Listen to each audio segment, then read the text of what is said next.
ഇതെന്തിനാ ഉരുട്ടണേ? ഭസ്മം ഇതുകൊണ്ട് ഉണ്ടാക്കുക. ആണോ? പണ്ട് കാലത്ത് ഭസ്മം ഇതിനെ ഉരുട്ടിയിട്ട് ഈ ഉമ്മിയില്ലേ, ചണ്ട്, നെല്ലിന്റെ ചണ്ട്. ഉമ്മിയല്ല, ചണ്ട്. തവിടുമല്ല, ചണ്ടുണ്ട്.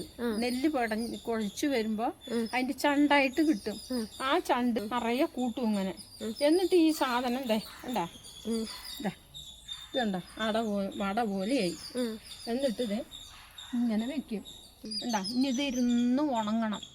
4 ദിവസം കഴിയുമ്പോൾ അത് അടന്ന് വരുമ്പോൾ നമ്മൾ മറിച്ച് വെക്കുക. ഈ വരലേ അതെ ഇതിനെ എടുത്തിട്ട് കമിഴ്ത്തു. കമിഴ്ത്തും. ഇതിനെ അങ്ങനെ എടുത്തിട്ട് കമിഴ്ത്തി വെക്കുമ്പോൾ ഉള്ളും പുറവും ഉണങ്ങും. ഉണങ്ങുമ്പോൾ പിന്നെ വിളക്ക് വെക്കില്ലേ, ആ സമയത്ത് ഇതിനെ നമ്മൾ തീ കത്തിക്കും. ഇതിട്ടിട്ട് കത്തിക്കും. പിന്നെ പിറ്റേ ദിവസത്തേക്ക് അത് മുഴുവനും ചണ്ട് കരിഞ്ഞ് ഭസ്മം വേകും. ഇത് ചാണകം വേകും.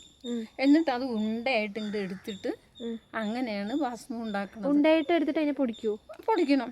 അത് പൊടിച്ചില്ലെങ്കിൽ നമുക്ക് ആവശ്യത്തിന് പൊടിച്ചാൽ മതി. അങ്ങനെയാണ് ഇത് പണ്ട് ഭസ്മം അങ്ങനെയാണ്. അതായത് ചാണകം നമ്മുടെ നെല്ലിന്റെ ചണ്ട് കൂട്ടും. എന്നിട്ട് ഇങ്ങനെ ഉള്ളിൽ ഇട്ടിട്ട് വീണ്ടും ഒന്നായിട്ട്. എന്നിട്ട് ഈ ചണ്ടിൽ തീ കൊടുക്കും. ചണ്ടിൽ തീ കൊടുക്കുമ്പോൾ കരിഞ്ഞ് പണ്ട് കാലത്ത് ഉമ്മി കരിക്കില്ലേ, അതുപോലെ ഇത് കരിഞ്ഞ് പിറ്റേ ദിവസത്തേക്കൊക്കെ ഭസ്മവും.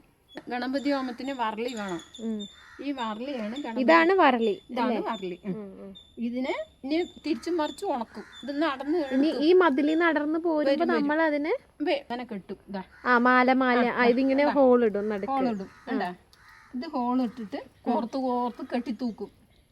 എന്നിട്ട് ഓരോന്നെടുത്ത് പണ്ട് കാലത്ത് കത്തിക്കാനും ഇതാണ്. ഇപ്പോഴുള്ളവരൊന്നും ചെയ്യില്ല, ആർക്കും പറ്റില്ല അത്. നമ്മളെന്ന് പറയുമ്പോൾ പണ്ട് കാലത്തുള്ള ശീലമുള്ളതുകൊണ്ട് നമ്മുടെ അമ്മമാര് പഠിപ്പിച്ചുകൊണ്ട് നമ്മളത് ചെയ്യണം. അല്ലാണ്ട് വേറെ ആരും ഇപ്പൊന്നും ചെയ്യില്ല. ഇന്നത്തെ തലമുറ ഒരു മക്കളും ചെയ്യില്ല. അതാണ് ഭസ്മം പൊള്ളില്ല. ഇപ്പൊ ഓരോരുത്തരും നെറ്റി പൊള്ളുകയാണ്. ഇപ്പോഴത്തെ ചന്ദനം തൊടുമ്പോ നെറ്റി പൊള്ളുന്നുണ്ട്. ഇപ്പൊ ഇല്ല, ഇത് തൊട ഒരു കുഴപ്പമില്ല, സുഖമായി തൊടാ.